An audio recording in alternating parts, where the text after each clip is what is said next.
Mr. Luis Jalandoni, who's going to speak about the political underground in the Philippines.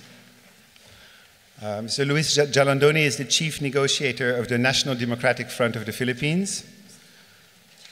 This is a coalition of left political parties, agricultural unions, trade unions, women and youth and other organizations, which all in the Philippines.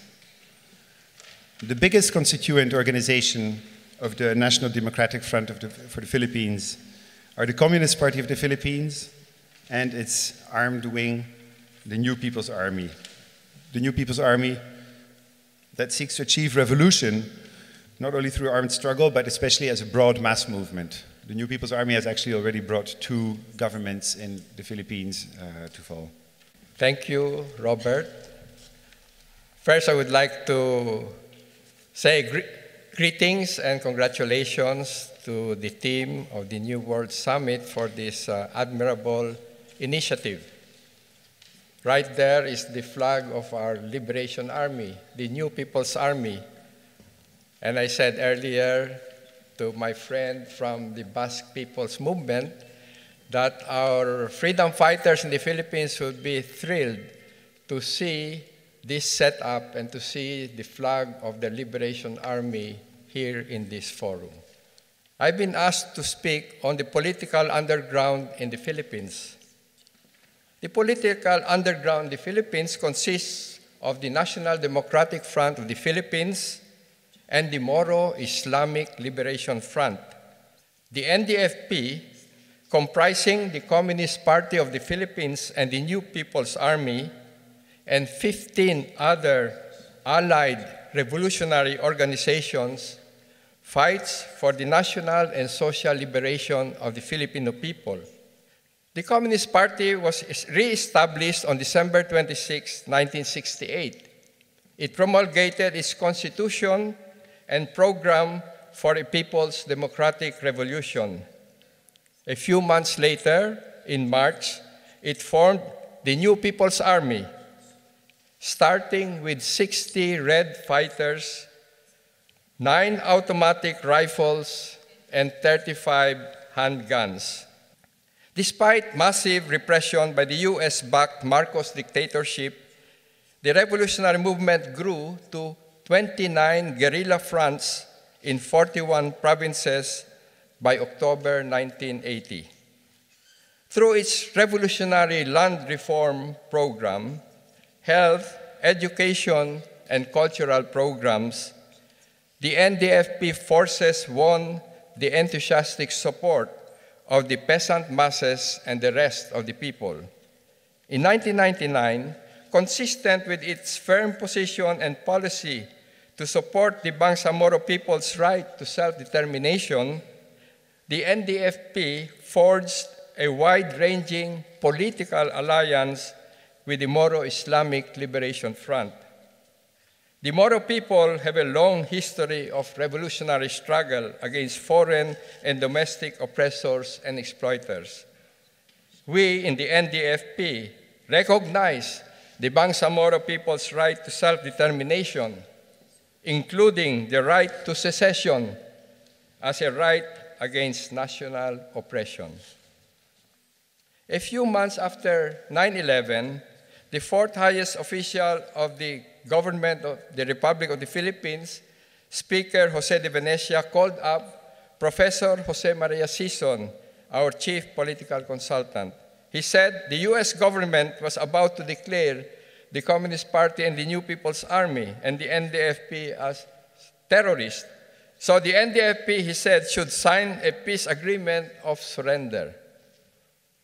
On 9 August 2002, soon after Secretary of State Colin Powell left the Philippines, Powell declared the Communist Party of the Philippines, the New People's Army, as foreign terrorist organization. 3 days later, the US Treasury Department, the Office of Foreign Asset Control of that department, listed the CPP, the NPA, and Professor Sison as terrorists. A day after, the Dutch government likewise listed the CPP, the NPA, and Professor Sison as terrorists and announced that they would ask the Council of the European Union to do the same. 2 days later, the United Kingdom, 2 weeks later, Canada, and on 28 October 2002, the Council of the European Union put the CPP, NPA, and Professor Sison on the list. The NDFP issued strong statements condemning such terrorist listing as baseless and malicious, and giving the excuse for numerous human rights violations. Professor Sison embarked on a persistent legal challenge by filing a case in the European Court of Justice in Luxembourg. A team of international lawyers led by Jan Vermeulen of Belgium succeeded in defending Sison.